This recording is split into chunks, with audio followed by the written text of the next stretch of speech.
masih di dalam bulan Syawal. Hampir saja kita ditinggalkan bulan-bulan Syawal ini. Kemarin kami menceritakan tentang begitu pedih dan perihnya di perang Uhud. Kali ini sedikit kami akan bercerita tentang betapa hebat dan dahsyatnya perjuangan di dalam perang Khandaq yang terjadi di bulan Syawal juga. Perang Uhud, perang Khandaq, perang Hunain, pernikahannya Rasulullah terjadi di bulan Syawal. Mari mengenang kembali kenapa sampai terjadi sebuah perang Uhud dan perang Khandaq. Adalah sakit hati yang berkepanjangan oleh orang kaum kafir Quraisy yang merasa dirinya terkalahkan, telak dan malu di muka umum saat perang Badar. Ketika perang Uhud, umat Islam sedang diuji oleh Allah, mengalami kekalahan. Rupanya orang-orang Quraisy tidak puas hati mereka, ingin selalu menekan, menghancurkan dan menghabiskan umat Islam. Kota Madinah semakin harum, sedangkan kota Mekah semakin redup.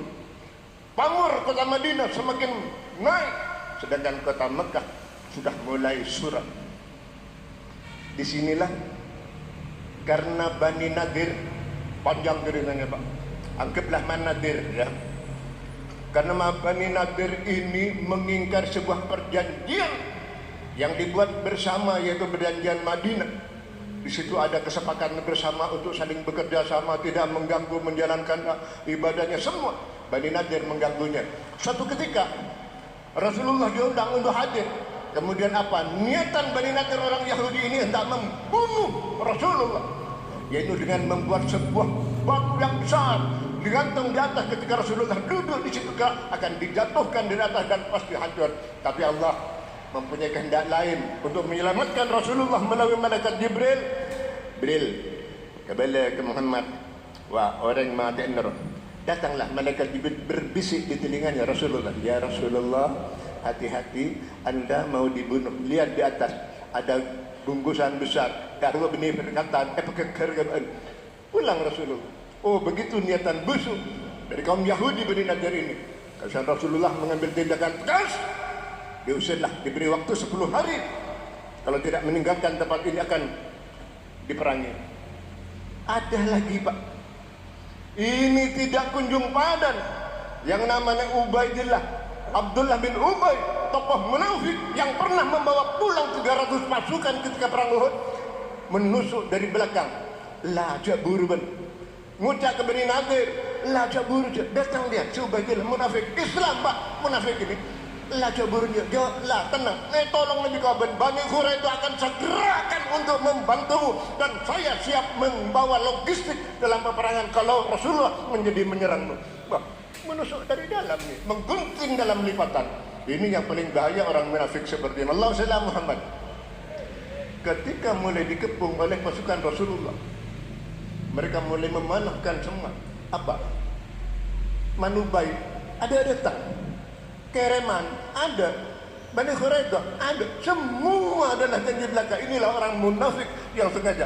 Kemudian apa? Singkat cerita, Bani Nadir pergi ke Mekah, pergi semua mengadu kepada Abu Sufyan, Abu Dapur, Abu Tomang, semua diadukan.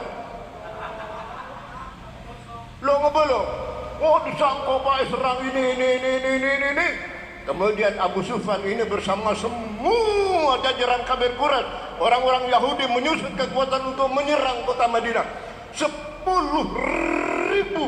pasukan dikerahkan untuk menyerang kota Madinah, sedangkan penduduk kota Madinah ketika itu tidak sampai 10.000. Dikerahkan oleh Rasulullah 3.000 pasukan. Kemudian atas brilian sebuah pemikiran, Salman Al-Khariji mengusulkan untuk membuat parit, sehingga disebutlah sebuah perang Khandaq. Khandaq ini kalau bahasa Persia galian parit artinya, dan bahasa Madura Khandaq redek persegan ya. Bapak-bapak yang dimuliakan Allah, 6 hari lamanya membuat parit sepanjang 5 kilo 500 meter, 5,5 kilo, hampir 6 kilo. Ini bukan pekerjaan yang enteng, perjuangan penuh rintangan, tantangan. Ya Allah, sedangkan ketika itu adalah musim pacalki, tidak ada makanan. Dari para Rasulullah sahabat mendengarnya, bunyi batu yang diganjalkan di atas perutnya, amunnya retak, ledak, ledak sambil menggali. Sahabat tahu wajah Rasulullah sedikit pucat. Kemudian Jabir pulang, wahai istriku, adakah sedikit makanan? Aku melihatnya Rasulullah sedang kelaparan bersama para sahabat. Apa kata istri Jabir? Ini saya juga dapat kisah waktu di Tanggul ini, Pak. Apa kata istri Jabir? Tidak ada, Mas. Hanya semangkok gandum.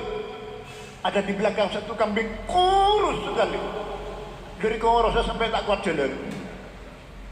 Habib Jabir bilang, sudah, potong kambing, masak roti. Insya Allah cukup untuk 3 sampai 5 sahabat.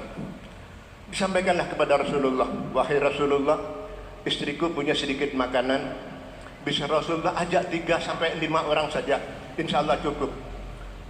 Begitukah Jabir? Oke, sampaikan kepada istrimu Jabir, jangan dibuka sebelum saya datang, baik itu roti maupun dengan kuahnya. Sudah disampaikan kepada istrinya, jangan dibuka pesan Rasulullah. Kemudian yang datang bukan 3-4 orang, Pak. Yang dibawa Rasulullah bukan 10 orang, bukan 100 orang, 1000 orang datang. Terkejut istri Jabir. Mas, saking metur, mati punya anjing Mas. Engkau kan muda Mas, Mas. Ada kunci kopreng kita lah sampai ke lemah, mak sampai ebuan sudah datang Mas. Posang Jabir, jangkau gelang ngucap ke kanjeng Nabi kun ke lemah dek masih datang dia banyak. Betulkah Rasulullah yang bilang begitu? Rasulullah yang mengejak semua? Iya, semua ini adalah kehendak Rasulullah. Kalau memang Rasulullah yang berkehendak, Rasulullah yang mengajaknya, insya Allah Allah urusan barakah dan cukup makanan ini. Apa Rasulullah datang dan membukanya?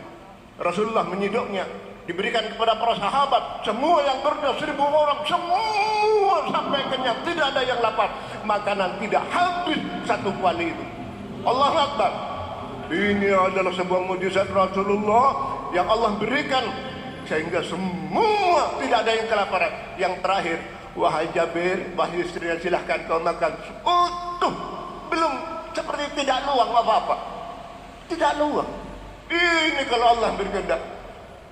Tapi yang jelas di dalam perjuangan ini, dalam perang Khandaq ini, begitu besar perjuangan Rasulullah yang penuh tantangan dan penuh rintangan. Berjuang sekuat tenaga, tetapi jangan lupa perjuangan harus pula disertai doa. Rintangan juga pasti ada. Hadapilah semua dengan tabah, juga dengan kebesaran jiwa. Wallahu muwaffiq ila aqwamit thariq. Wassalamualaikum warahmatullahi wabarakatuh.